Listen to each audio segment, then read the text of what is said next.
வணக்கம். தினமலர்.com மாலை 4 மணி செய்திகள். முக்கிய நிகழ்வுகள். வங்கக்கடலில் உருவாகியுள்ள காற்றழுத்த தாழ்வு மையத்தால் வடகிழக்கு பருவமழை துவக்கம். 2 நாட்கள் கனமழை பெய்யும் என்று வானிலை மையம் தகவல். போர் நிறுத்த ஒப்பந்தத்தை மீறி எல்லையில் பாகிஸ்தான் நடத்தும் தாக்குதல். பதிலடி கொடுக்க காஷ்மீர் முதல்வர் உமர் அப்துல்லா ஆவேசம். லோக்சபா தேர்தல் முதல் கட்ட வேட்பாளர்களை அறிவித்தது பாமக. ஏற்காடு இடைத்தேர்தலை புறக்கணிப்பதாக அறிவிப்பு. விரிவான செய்திகள். சென்னை உள்ளிட்ட பல இடங்களில் விடிய விடிய மழை கொட்டிய நிலையில் தமிழகத்தில் வடகிழக்கு பருவமழை துவங்கியிருப்பதாகவும் 2 நாட்களுக்கு கனமழை நீடிக்கும் என்றும் சென்னை வானிலை மையம் அறிவித்துள்ளது. தமிழகத்தில் வடகிழக்கு பருவமழை அக்டோபர் 22ஆம் தேதி தொடங்க வாய்ப்புள்ளதாக சென்னை வானிலை ஆய்வு மையம் தெரிவித்திருந்தது. இந்நிலையில் சென்னை உட்பட தமிழகத்தின் பல்வேறு பகுதிகளில் ஞாயிறு மதியம் முதல் திங்கட்கிழமை விடிய விடிய கனமழை பெய்து வருகிறது. இதனால் சென்னை, திருவள்ளூர், காஞ்சிபுரம் மாவட்டங்களில் பள்ளி மற்றும் கல்லூரிகளுக்கு விடுமுறை அளிக்கப்பட்டது. கனமழை காரணமாக சென்னையின் பல இடங்களில் மழைநீர் தேங்கியுள்ளது. இதனால் இயல்பு நிலை பாதிக்கப்பட்டுள்ளது. இந்நிலையில் செய்தியாளர்களை சந்தித்த சென்னை வானிலை ஆய்வு மைய இயக்குநர் ரமணன், தமிழகத்தில் வடகிழக்கு பருவமழை துவங்கியுள்ளது எனவும் தென்மேற்கு வங்கக்கடலில் ஏற்பட்டுள்ள காற்றழுத்த தாழ்வு பகுதி தீவிரமடைந்துள்ளதால் கனமழை நீடிக்கும் என்றும் கூறினார். வடகிழக்கு பருவமழை இன்று முதல் தொடங்கியதாக இந்த அலுவலகம் அறிவிக்கின்றது.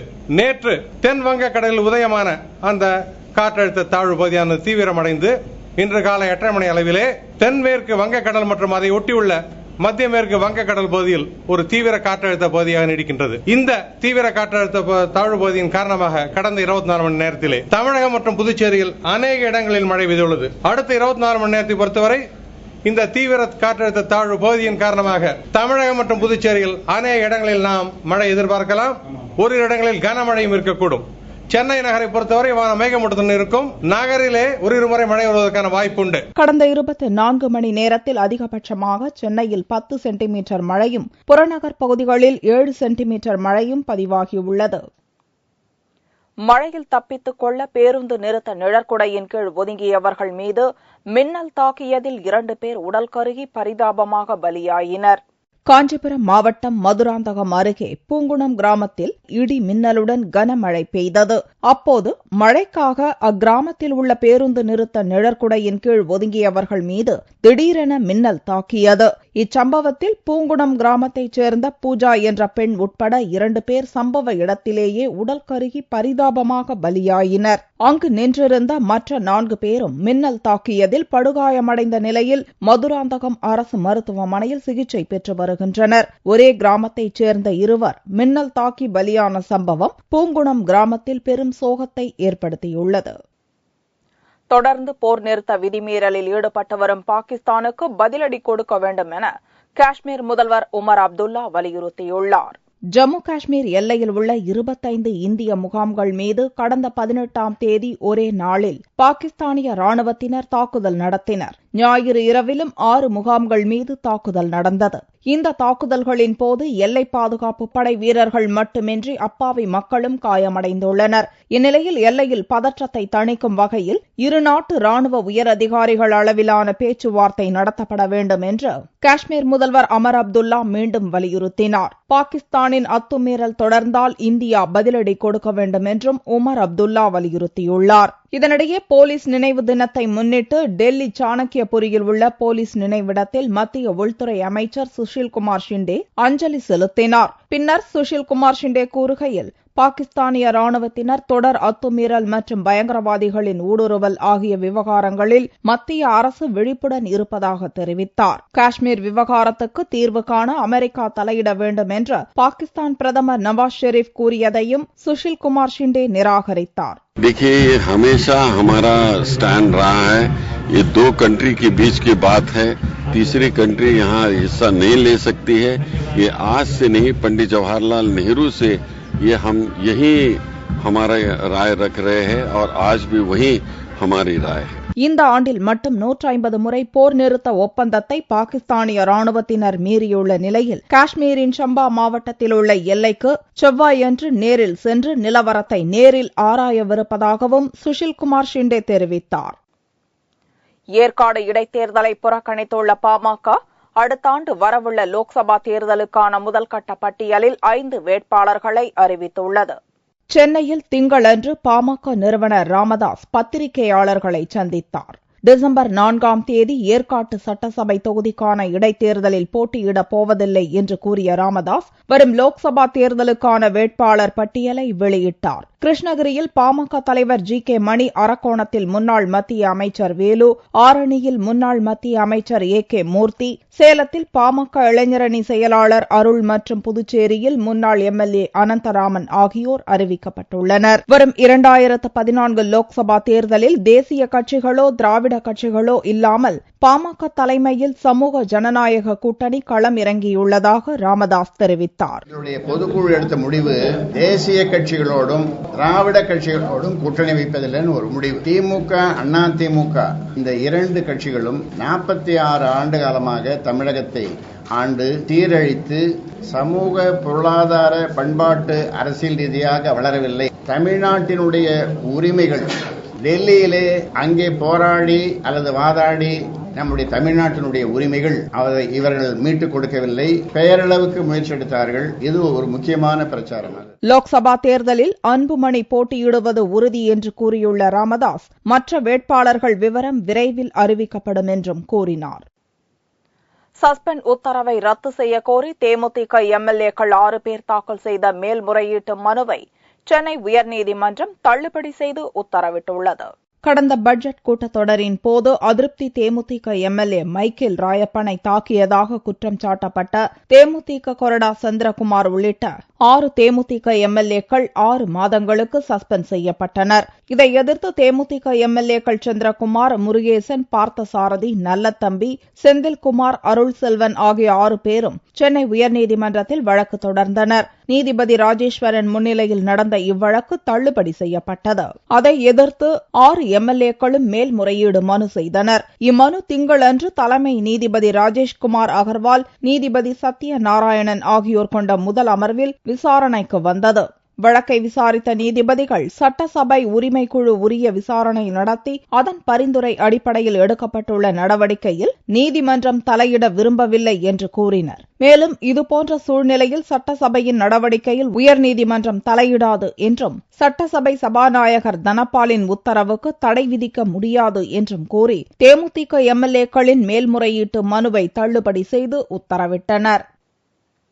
உத்தரப்பிரதேசத்தில் தங்க புதையல் வேட்டைக்கு தடை விதிக்க உச்சநீதிமன்றம் மறுத்துள்ள நிலையில் இப்பிரச்சனையில் தனது கருத்திலிருந்து நரேந்திர மோடி பின்வாங்கியுள்ளார். உத்தரப்பிரதேச மாநிலம் உன்னவோ மாவட்டத்தை 19ஆம் நூற்றாண்டில் ஆண்ட மன்னரின் கோட்டையில் 1000 டன் தங்க புதையல் புதைத்து வைக்கப்பட்டுள்ளதாக துறவி சோபன் சர்க்கார் கூறியதை தொடர்ந்து பாழடைந்த கோட்டை அமைந்துள்ள தாண்டியா கேடா கிராமத்தில் தொல்லியல் துறையினர் கடந்த 4 நாட்களாக அகழாய்வு பணியில் ஈடுபட்டுள்ளனர். அகழாய்வு பணி துவங்கிய நாளில் சென்னை வந்த பாரதிய ஜனதா பிரதமர் வேட்பாளர் நரேந்திர மோடி தங்க வேட்டையில் ஈடுபட்டுள்ள மத்திய அரசை கடுமையாக சாடினார். சுவிஸ் வங்கிகளில் இந்தியர்கள் பதுக்கி வைத்துள்ள கருப்பு பணத்தை மீட்காமல் இல்லாத தங்கத்தை தேடி அலைவதாக கூறியிருந்த மோடிக்கு சாமியார் சோபன் சர்க்கார் ஒரு கடிதம் அனுப்பினார். மத்திய அரசையும் சோனியாவையும் குறை கூறும் அவசரத்தில் ஒரு துறவியை அவமதித்து விட்டதாக அவர் வருத்தம் தெரிவித்திருந்தார். தங்க புதையல் பற்றி தான் கண்ட கனவு இந்தியாவை உலகின் பொருளாதார சக்திகளில் ஒன்றாக்கும் என்றும் அதில் துறவி சோபன் சர்க்கார் கூறியுள்ளார். இதற்கு பதிலளிக்கும் விதமாக ட்விட்டரில் எழுதியுள்ள மோடி, லட்சக்கணக்கான பக்தர்கள் சோபன் சர்க்கார் மீது நம்பிக்கை வைத்துள்ளது போல தானும் அவர் மீது மிக்க மரியாதை கொண்டுள்ளதாக கூறியிருப்பதோடு வெளிநாட்டு வங்கிகளில் பதுக்கி வைக்கப்பட்டுள்ள கருப்பு பணம் பற்றி மத்திய அரசு வெள்ளை அறிக்கை தாக்கல் செய்ய வேண்டும் என்ற தனது கருத்தை மீண்டும் வலியுறுத்தியுள்ளார். இதனிடையே தங்க வேட்டைக்கான பணிகளை உச்சநீதிமன்றத்தின் நேரடி கண்காணிப்பில் நடத்த உத்தரவிடக் கோரி தொடரப்பட்ட பொதுநலன் வழக்கு தலைமை நீதிபதி சதாசிவம் தலைமையிலான பெஞ்ச் முன் திங்களன்று விசாரணைக்கு வந்தது. மனுவை விசாரித்த நீதிபதிகள் தொல்லியல் துறை நடவடிக்கைகளில் நீதிமன்றம் தலையிட முடியாது என்றும் 1000 டன் தங்க புதையல் கிடைத்தால் மகிழ்ச்சிதான் என்றும் கருத்து கூறிய நீதிபதிகள் அகழாய்வு பணிகளை கண்காணிக்க எந்த உத்தரவையும் பிறப்பிக்க முடியாது என்றும் தெரிவித்தனர். பள்ளத்தில் பஸ் பாய்ந்து விபத்துக்குள்ளானதில் திருமண கோஷ்டியைச் சேர்ந்த 17 பேர் உடல் நசுங்கி இறந்தனர். மணமக்கள் உயிர் தப்பியுள்ளனர். உத்தரப்பிரதேச மாநிலம் அம்ரோஹா மாவட்டத்தைச் சேர்ந்த 50க்கும் மேற்பட்டோர் உத்தரகாண்ட் மாநிலம் நைனிடாலில் நடந்த திருமணத்தில் கலந்து கொண்டனர். திருமணம் முடிந்து மீண்டும் அம்ரோஹா மாவட்டத்துக்கு மினி பேருந்தில் திரும்பினர். நைனிடால் அருகே கலடுங்கி எனும் மலைப்பகுதியில் சென்று கொண்டிருந்த பேருந்து ஒரு வளைவில் திரும்பிய போது ஓட்டுநரின் கட்டுப்பாட்டை இழந்து அருகிலுள்ள மிகப்பெரிய பள்ளத்தில் பாய்ந்தது. இவ்விபத்தில் பெண்கள், குழந்தைகள் என 17 பேர் உடல் நசுங்கி இறந்தனர். 30க்கும் மேற்பட்டோர் படுகாயமடைந்தனர். விபத்துக்குள்ளான பேருந்தின் பின்னால் தனி காரில் மணமக்கள் வந்ததால் அவர்கள் எந்த காயமும் இன்றி உயிர் தப்பினர். மணமக்களின் குடும்பத்தில் பலரும் உயிரிழந்ததால் சுபகாரியம் சோகத்தில் முடிந்துள்ளது. முதல்வரின் விரிவான மருத்துவ காப்பீட்டு அடையாள அட்டைகள் சாலையோரத்தில் உள்ள குப்பையில் வீசப்பட்டதால் நெல்லையில் பெரும் பரபரப்பு ஏற்பட்டுள்ளது. திருநெல்வேலி வண்ணாரப்பேட்டை தெற்கு புறநகர் சாலையில் தமிழக முதல்வரின் விரிவான மருத்துவ காப்பீட்டு அடையாள அட்டைகள் சாலையோர குப்பை கிடங்கில் வீசப்பட்டிருந்தன. 300க்கும் மேற்பட்ட அடையாள அட்டைகள் கிடந்ததால் அவ்வழியே சென்ற பொதுமக்கள் பொது சுகாதார திட்ட அலுவலகத்திற்கு தகவல் தெரிவித்தனர். அங்கு வந்த பொது சுகாதாரத்துறை அதிகாரிகள், வருவாய்த்துறை அதிகாரிகள் குப்பையில் கிடந்த மருத்துவ காப்பீட்டு அடையாள அட்டைகளை எடுத்துச் சென்றனர். இந்த அட்டைகள் அனைத்தும் நெல்லை மாநகர பகுதிகளைச் சேர்ந்தவர்களுடையது என தெரியவந்தது. இதுகுறித்து அப்பகுதிவாசிகள், ஏழை எளிய மக்கள் உயர் சிகிச்சை பெறுவதற்காக கொடுக்கப்பட்ட இந்த மருத்துவ காப்பீட்டு அடையாள அட்டையை குப்பையில் வீசி சென்றவர்கள் யார் என்று கண்டறிந்து அவர்கள் மீது தக்க நடவடிக்கை எடுக்க வேண்டும் என தெரிவித்தனர். தமிழக முதல்வரின் விரிவான காப்பீட்டு திட்டத்திற்காக அரசு லட்சக்கணக்கில் பொதுமக்களின் வரிப்பணத்தை செலவழித்து தயார் செய்யப்பட்ட இந்த மருத்துவ காப்பீட்டு அடையாள அட்டையை சாலையோர குப்பையில் வீசிச் சென்ற சம்பவம் நெல்லையில் பெரும் பரபரப்பை ஏற்படுத்தியுள்ளது. ராமேஸ்வரம் மண்டபம் மீனவர்கள் மீது மது பாட்டில், கற்களை வீசி தாக்குதல் நடத்திய இலங்கை கடற்படையினர் மீனவர்களின் படகுகளையும் மீன்பிடி வலைகளையும் சேதப்படுத்தியுள்ளனர். ராமேஸ்வரம் மற்றும் மண்டபம் பகுதியிலிருந்து 1000க்கும் மேற்பட்ட மீனவர்கள் ஞாயிற்றுக்கிழமையன்று விசைப்படகுகளில் கடலுக்கு மீன்பிடிக்கச் சென்றனர். தனுஷ்கோடிக்கும் கச்சத்தீவுக்கும் இடையே மீன்பிடித்துக் கொண்டிருந்த மீனவர்கள் மீது அங்கு ரோந்து வந்த இலங்கை கடற்படையினர் மது பாட்டில் மற்றும் கற்களை வீசி தாக்குதல் நடத்தி விரட்டியடித்தனர். மீனவர்களின் படகுகளை சேதப்படுத்தியும் மீன்பிடி வலைகளை அறுத்தும் எரிந்தனர். இலங்கை கடற்படையினரின் இந்த தொடர் அட்டூழியத்தால் ராமேஸ்வரம் மற்றும் மண்டபம் மீனவர்கள் மட்டுமில்லாது நாகை, காரைக்கால் மீனவர்களும் மீன்பிடி தொழில் செய்ய முடியாமல் தவித்து வருகின்றனர். மீன் பிடிச்சிக்கிட்டு இருந்த எங்களை வந்துட்டு ஒரு 20-25 போட்டுகள்கிட்ட வந்து கல்லுகளையும் இதுகளையும் வச்சு அடிச்சு எங்களை ரொம்ப சித்திரவதை பண்ணி தொழில் பண்ண விடாத அளவுக்கு பண்ணி, அதுவும் நம்ம ஏரியாவில் இப்படியே பண்ணி நைட்டோட நைட்டா வந்து நாங்கள் திரும்பி கரைக்கு வந்துட்டோம். அவங்களுடைய தொந்தரவு தாங்க முடியாம ஒரு போட்டுகள்ல வந்துட்டு வலை, கயிறு எல்லாத்தையும் வேற வெட்டி விட்டுட்டாங்க. மத்திய அரசிட்ட சொல்லிட்டோம், மாநிலத்துக்கிட்ட சொல்லியிருக்கோம். அனைத்தையும் சொல்லி செய்வோம், அதை செய்வோம், இதை செய்வோம் சொல்லத்தான் செய்யறாங்களோ இல்லையா, எதுவரைக்கும் இந்த மீனவர்களுக்குங்கிற எந்த ஒரு பாதுகாப்புமே எதுவும் கொடுத்த மாதிரி தெரியல. கடந்த 30 ஆண்டுகளுக்கும் மேலாக தொடரும் இலங்கை கடற்படையினரின் தொடர் தாக்குதலுக்கு மத்திய, மாநில அரசுகள் இதுவரை எந்தவித தீர்வையும் எடுக்கவில்லை என்பதால் தமிழக மீனவர்கள் கவலையில் ஆழ்ந்துள்ளனர். பணியின் போது உயிர் நீத்த காவலர்களுக்கு அஞ்சலி செலுத்தும் தினத்தையொட்டி புதுச்சேரி முதல்வர் ரங்கசாமி அஞ்சலி செலுத்தினார். கடந்த 1959ஆம் ஆண்டு லடாக் பகுதியில் நடந்த எல்லை சண்டையின் போது வீர மரணமடைந்த இந்திய எல்லை பாதுகாப்பு படையினரை நினைவு கூறும் வகையில் ஆண்டுதோறும் அக்டோபர் 21ஆம் தேதி நினைவு தினமாக அனுசரிக்கப்படுகிறது. புதுச்சேரி கோரிமேடு ஆயுதப்படை மைதானத்தில் திங்களன்று நடந்த அஞ்சலி செலுத்தும் நிகழ்ச்சியில் முதல்வர் ரங்கசாமி காவல்துறையின் அணிவகுப்பு மரியாதையுடன் பணியின் போது மரணமடைந்த காவலர்களின் நினைவு தூணில் மலர் வளையம் வைத்து அஞ்சலி செலுத்தினார். புதுவை மாநில தலைமை செயலாளர் சேட்டன் பி சாங்கி, டிஜிபி காமராஜ் உட்பட ஓய்வு பெற்ற காவலர்கள் மற்றும் பொதுமக்கள் அஞ்சலி செலுத்தினர். இதையடுத்து உயிர் நீத்த காவலர்களுக்கு வீர வணக்கம் செலுத்தும் வகையில் 21 குண்டுகள் முழங்க 3 முறை வானத்தை நோக்கி சுட்டனர். இந்த அஞ்சலி செலுத்தும் நிகழ்ச்சியில் புதுவை மாநில அனைத்து பிரிவு போலீசாரும் பங்கேற்றனர். தங்கத்தின் விலையில் திங்கட்கிழமையன்று ஒரு சவரனுக்கு 168 ரூபாய் அதிகரித்துள்ளது. ஒரு சவரன் தங்கம் 23,408 ரூபாய்க்கு விற்பனையானது. 1 கிராம் ஆபரண தங்கம் 2,926 ரூபாயாக இருந்தது. வெள்ளி 1 கிராம் 60 காசுகள் அதிகரித்து 52 ரூபாய் 40 காசுகளுக்கு விற்பனையானது. பார்வெள்ளியின் விலை 49,000 ரூபாயாக இருந்தது. முன்னாள் முதல்வர் காமராஜரின் 111வது பிறந்த நாள் விழாவை முன்னிட்டு புதுக்கோட்டை மாவட்டம் திருமயத்தில் ரேக்லா ரேஸ் நடந்தது. புதுக்கோட்டை மாவட்டம் திருமயத்தில் காமராஜரின் 111வது பிறந்த நாள் விழாவை முன்னிட்டு ரேக்லா ரேஸ் நடத்தப்பட்டது. இந்த பந்தயத்தில் கலந்து கொள்வதற்காக திருச்சி, புதுக்கோட்டை, மதுரை, சிவகங்கை உள்ளிட்ட மாவட்டங்களில் இருந்து 50க்கும் மேற்பட்ட குதிரை வண்டிகள் கலந்து கொண்டன. திருமயம் பிரதான சாலையிலிருந்து புறப்பட்ட பந்தய குதிரை வண்டிகளை ஆயிரக்கணக்கான பொதுமக்கள் சாலையின் இருபுறங்களிலும் நின்று உற்சாகப்படுத்தி மகிழ்ந்தனர். இந்த ரேக்லா ரேஸ் போட்டியில் முதல் மற்றும் 2ஆம் இடங்களை திருச்சியைச் சேர்ந்த குதிரை வண்டிகளும் 3ஆம் இடத்தை லால்குடி குதிரை வண்டியும் தட்டிச் சென்றது.